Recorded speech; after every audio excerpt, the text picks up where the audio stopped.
The moment you land in Morocco, it hits you. It's a full-on sensory explosion of color, sound, and beautiful chaos. This isn't just a vacation. It's an adventure that grabs you from the very first minute. So where exactly is this magical place? Morocco sits at the northwestern tip of Africa, just a stone's throw away from Spain across the Strait of Gibraltar. This unique location is the secret to its incredible culture.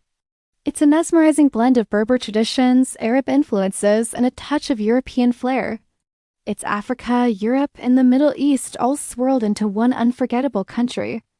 So you're thinking of going, where should you start?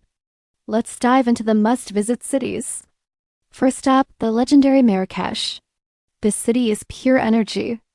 The heart of it all is Jimma El Fine, the main square, which transforms from a bustling market during the day to an open-air theater at night with storytellers, musicians, and food stalls everywhere.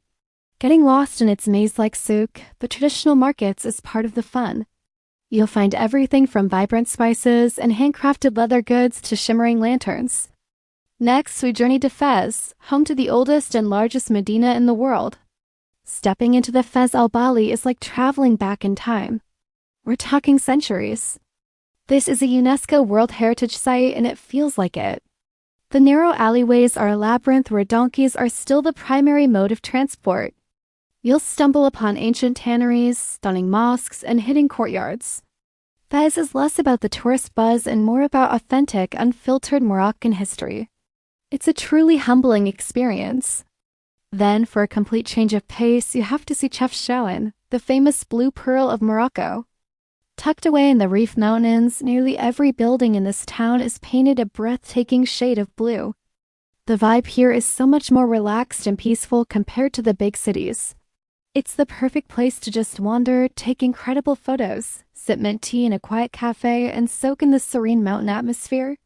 It's easily one of the most photogenic places on the planet. And you can't talk about Morocco without mentioning the Sahara Desert. This is a bucket list experience for a reason. You can ride a camel over towering golden dunes, watch a sunset that will change your life, and then spend the night in a traditional Berber camp under a blanket of more stars than you've ever seen. The silence and vastness of the desert are absolutely profound. It's a spiritual journey as much as a physical one. So what does daily life actually feel like in these places, especially inside the Medinas? It's a whirlwind. The day starts with the call to prayer echoing through the city. The alleyways fill with the smell of baking bread and fresh spices. Shopkeepers open their stalls, artisans are busy at work, and kids are playing soccer in tiny squares. It's chaotic, yes, but it's an organized chaos. People are incredibly social, and you'll see neighbors chatting and life happening right out in the open. It's a vibrant living community. Now, let's talk about one of the best parts of any trip to Morocco, the food. Oh, the food. The star of the show is the tagine. It's a slow-cooked stew named after the conical clay pot it's cooked in. You'll find countless variations from lamb with prunes and almonds to chicken with lemons and olives. It's delicious everywhere you go. Then there's couscous, traditionally served on Fridays. It's fluffy, light, and usually topped with a rich vegetable or meat stew. And you can't escape the mint tea. It's not just a drink. It's a ritual and a symbol of hospitality. It's sweet, strong, and served everywhere. If someone offers you tea, it's polite to accept. It's how connections are made. Don't be shy about street food either. Look for stalls that are busy with locals. You can find incredible grilled meats, savory pastries, and even snail soup if you're feeling adventurous. Just use your common sense. If it looks and smells good and is cooked fresh in front of you, go for it. What about the cost? This is great news. Compared to a trip to Western Europe, Morocco is incredibly affordable. You can find beautiful, traditional guest houses for a fraction of the price of a European hotel. Food is cheap, especially if you eat at local spots. Your biggest expense will likely be your flight, and any guided tours like a trip to the Sahara. You can travel on a tight budget or live luxuriously for less than you think. Getting around is also pretty straightforward. Morocco has a great train network connecting major cities like Marrakech, Fez, Casablanca, and Tangier. The trains are comfortable, reliable, and a scenic way to see the countryside.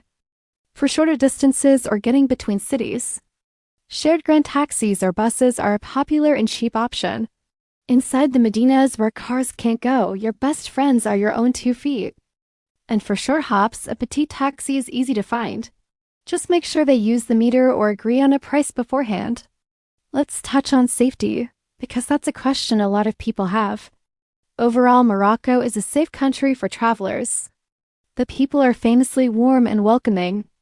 The biggest thing you'll encounter is the aggressive sales culture in the markets. Shopkeepers can be very persistent. A firm but polite "la shukran," which means "no, thank you," usually works. Just be prepared for it and don't let it overwhelm you. It's part of the experience. As with any travel, be aware of your surroundings and keep your valuables secure. For dress code, while Morocco is relatively liberal, it's still a conservative country.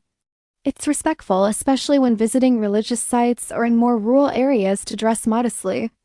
This means covering your shoulders and knees. So, when is the best time to go? The sweet spots are spring from March to May, and fall time from September to November. The weather during these months is just perfect. It's pleasantly warm and sunny, ideal for exploring the cities or hiking in the mountains. The summer months, especially July and August, can be intensely hot, particularly in places like Marrakech and the desert. Winter can be a bit chilly and rainy in the north, but it's still a good time to visit if you don't mind cooler weather. Finally, who is Morocco perfect for? If you're an adventurous traveler who loves diving headfirst into new cultures, who isn't afraid of a little bit of chaos, and who thrives on sensory experiences, you will fall in love with Morocco. It's for the curious, the open-minded, and the ones who seek out destinations with deep history and soul. However, if you prefer highly organized, quiet, and predictable vacations, Morocco might be a challenge. The constant hustle and bustle, the haggling, and the different cultural norms can be overwhelming for some. But if you go with an open heart and a willingness to embrace the unexpected, Morocco will reward you with memories that will last a lifetime. Thanks so much for watching. I hope this guide helps you plan your own incredible Moroccan adventure. If you enjoyed this video, please give it a thumbs up and subscribe for more travel guides. I'll see you in the next Destination Explained.